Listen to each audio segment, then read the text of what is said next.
This is Allison Harris with the Harris Home Team, and I'm here to tell you what I wish I knew before I moved to the Savannah area. This is going to be the honest truth. Okay, so before I moved to the Savannah area, there are a few things that somebody really should have told me, which means they should tell you. But somehow it seems like nobody ever does. Savannah is beautiful, and coastal Georgia is beautiful. That part is all true, but it's really different than living here rather than just visiting for a weekend. And I don't mean that in a bad way. I just mean there are some, oh gosh, I wish I'd known that sooner moments that I'm going to tell you today that almost everyone has after they move. If you're in that phase where the Savannah area or the 912 is starting to feel like the one, then this video is for you. Not just the highlight reel, not the tourist version, but the real everyday reality of living here. Because a few of these things can actually change where you choose to live, how you plan your move, and what you expect once you get here. So before you fall all the way in love, let's talk about it. I should probably tell you why I even have an opinion on this. I don't just live here, but I work with a team that helps people relocate to the Savannah area and coastal Georgia all the time. We're the Harris Home Team. Week in and week out, we are helping people with different backgrounds, different budgets, and they all have different reasons for moving. And what's interesting is this: the questions most people ask before they move are almost never the same questions that they ask us after they've been here for a few months. After they move, we hear things like, oh, I didn't realize that mattered, or nobody explained that part to us. And it's not because people don't do research. Most of them do, and they ask great questions. There's just a gap between what this area looks like online and how it actually functions from day to day. So we're going to just do a little bit better than Google for you today and tell you kind of the down and dirty. So when you help enough people relocate, especially as a team, you start to see patterns. And that's what this video is based on. So let me set up some expectations before we keep going. This isn't a top 10 reasons you'll love Savannah video. There's plenty of those out there. This is more of a things you should really learn before you move here kind of a video. And I mean, this is what kind of surprises people the most. We're not going to talk about price. We're not going to talk about size or not even the weather. It's how a lot of small things add up once you're actually living here. And some of them may sound small and trivial, and some may not apply to you at all.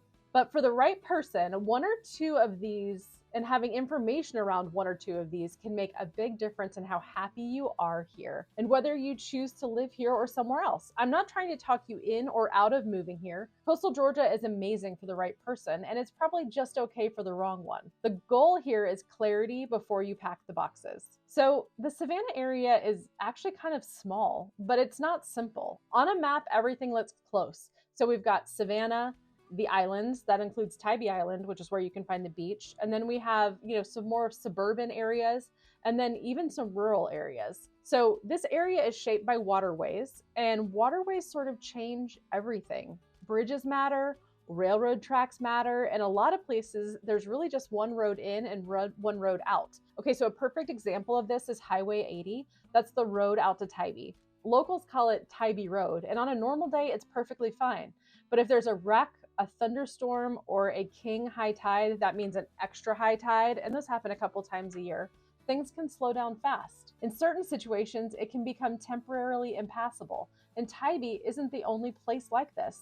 We've got Skidaway Island, Dutch Island, Burnside Island. There are several areas around the region where access works similarly. A thunderstorm combined with a high tide can impact traffic and mobility in ways that people don't expect, especially if they're not used to coastal living. Okay, so let me give you a little side note and a personal story. When we moved here to the Savannah area almost 23 years ago, Dave, my husband, and I, we were soon to be married, and we rented the cutest little garage apartment on Burnside Island while we were house hunting. We only had one car, and he worked downtown.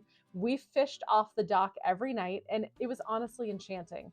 But Burnside has one causeway on and off the island. And one day during a king tide, Dave was working downtown. At that time, he worked at the Lucas Theater, and I left the island to go get him. But I couldn't get back home until the tide receded because the king tide covered the road. So we just simply pivoted, went out to dinner, and waited it out.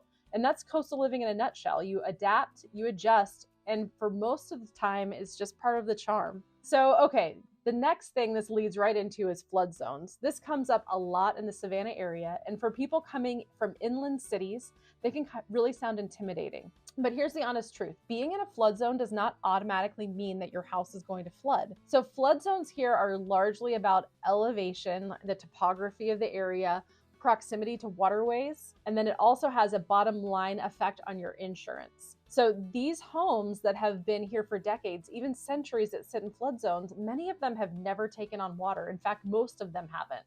We even have a couple of houses that are outside flood zones that for drainage reasons have flooded a few times. So it's really important to know and have some insider knowledge. High tide plus heavy rains can temporarily overwhelm drainage in certain areas, and even if the house itself is perfectly fine, the neighborhood can be impassable. Savannah and downtown Savannah is actually kind of interesting. This is some local context. Did you know downtown Savannah actually sits on a bluff? So that's one of the reasons that you'll hear a lot of locals say that they feel comfortable writing out hurricanes downtown. The mistake people make isn't buying a home in a flood zone. It's not really understanding what the designation actually means for a specific property. And I think this leads us really well into the next point. Let's talk about natural disasters. And in Savannah, that means hurricanes. This was probably the scariest thing for me when I first moved here. Now, keep in mind, I moved from California where there were earthquakes. Hurricanes, and here's the part that people don't always realize, they're one of the few natural disasters you actually have time to plan for. You don't know exactly where they're going to hit, but you have a really good idea within like a cone of error, and you almost always know when they're going to hit.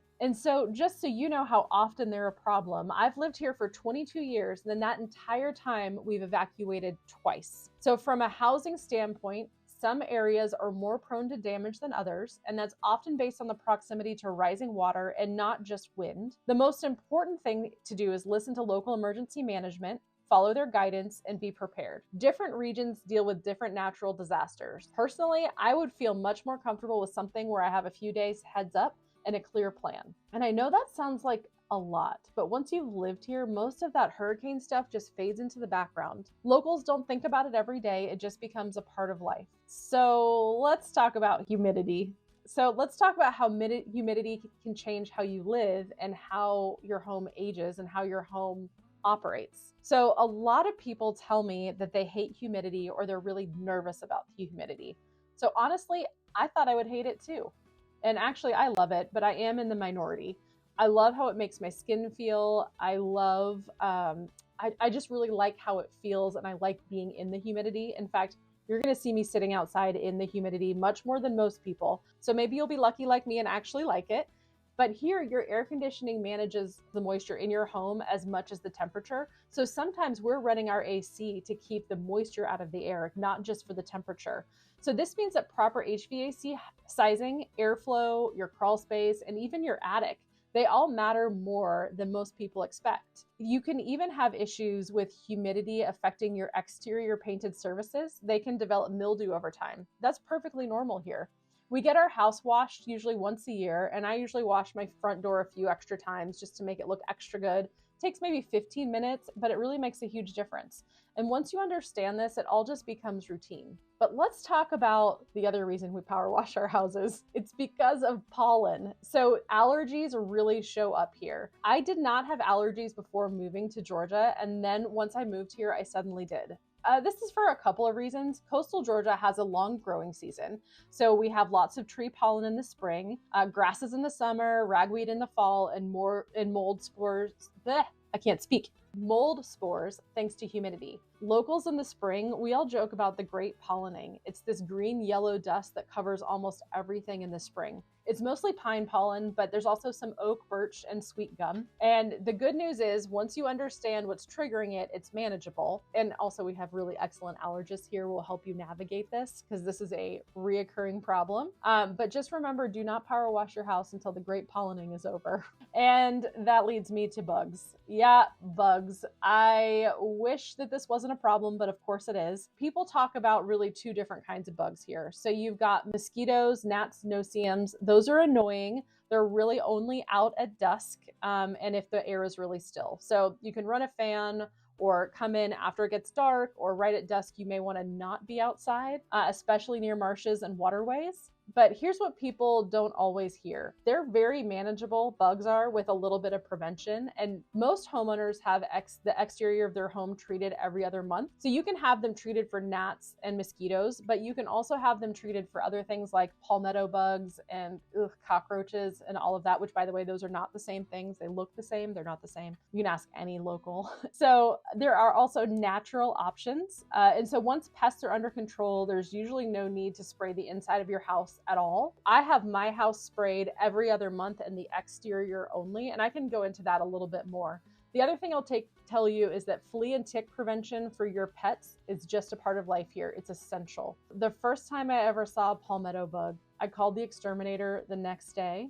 Before we moved into our current house, we also treated it because we were renovating and we didn't have any baseboards at the time. So I had them treat where the baseboards were going to go. In the entire time I've lived in my house, this one, which is 11 years, I have seen exactly 0 palmetto bugs inside. So a little prevention really goes a long way. So let's talk about tourism and how it's different than everyday life. So most people fall in love with this area as visitors, and that makes sense. But living here day to day looks really different than visiting. Tourist Savannah and everyday Savannah don't overlap as much as people expect. Like, the locals don't really hang out on River Street, and living downtown can actually be really wonderful. There are some quiet squares, there's a real sense of community and a really strong neighborhood feel. And that's kind of the beauty about 912, is it really gives you options. So let's talk about who the Savannah area is for and who it isn't for. When people say they're moving to Savannah, they usually mean the Savannah area. And that distinction matters. Like, if you want a planned, predictable, and newer area, Pooler is often a great fit. So if you want something slower, more spread out, very family focused, we're going to encourage you to check out Richmond Hill. If you want something a little bit more rural, maybe Effingham County would be perfect for you. And if you're looking for coastal living, maybe you're going to want to live on one of the intercoastal waterways or the river. And if you want the beach, we're definitely going to suggest Tybee. I think the message here is there's probably a little something for everyone. For me personally, I knew I was a City of Savannah girl. I bought my first Ardsley Park home when I was 23 years old, and it was built in 1923, which I thought was a cute little coincidence. And now we live in Kensington Park, so we now live in more of a mid-century style neighborhood. And I really love how centrally located both of those neighborhoods are. None of these places are better than others. They're just different. And the coastal Georgia area rewards people who choose based on their lifestyle, their season of life, and what actually matters to them day to day. So if you're early in your research, this is exactly the kind of nuance that people miss. If you're trying to figure out where you fit in the Savannah area, that's exactly why we created New to 912. It's a free guide that walks through neighborhoods, lifestyles, differences, cost of living, and it gives you daily access to the lifestyle along the region. It's linked below. And this channel is here to help you understand how the 912 really works. It's not just Savannah on a postcard, it's the full picture. In upcoming videos, we're going to break down schools, family life, common relocation mistakes, and how to choose the right area without regret. If that's helpful, be sure you're subscribed. Drop your questions in the comments. We read them, all of them, and they will help shape future videos. Whether you're moving soon or just exploring the idea, the goal is simple. We want to help you make a move that you feel good about.